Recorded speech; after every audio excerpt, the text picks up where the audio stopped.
Hi everyone, this is Mimi with Mimi's Abundant Life. Welcome back to my channel.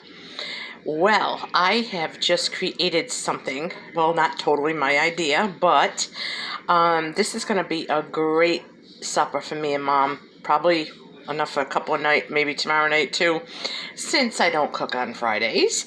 I wanted to make a nice hot meal for tonight because it's been so hot. We've been eating, like salads and things like that. So I asked Mom what she wanted, and she says, how about that fried rice thing you make? So it's like, okay.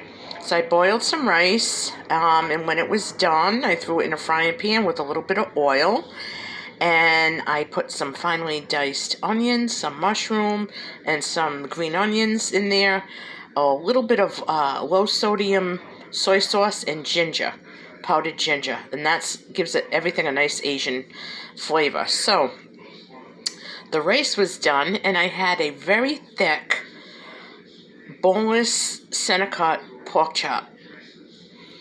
And I was gonna make a couple of those, just slice them in half and stuff them and do meat and potato type thing.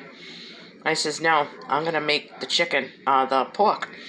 So I cut it up, I rubbed it and let it sit in some ginger and a little bit of black pepper, tiny bit of salt, covered it with saran wrap and put it in the refrigerator for I don't know, a couple hours, 2 hours.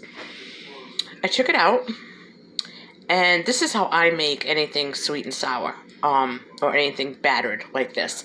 I beat 1 egg, and I had another bowl with, cornstarch in it. And the cornstarch, again, you season it with some salt, some pepper, and some ground ginger. I dipped the pork into the egg, and then into the cornstarch, and then I put it aside. And when I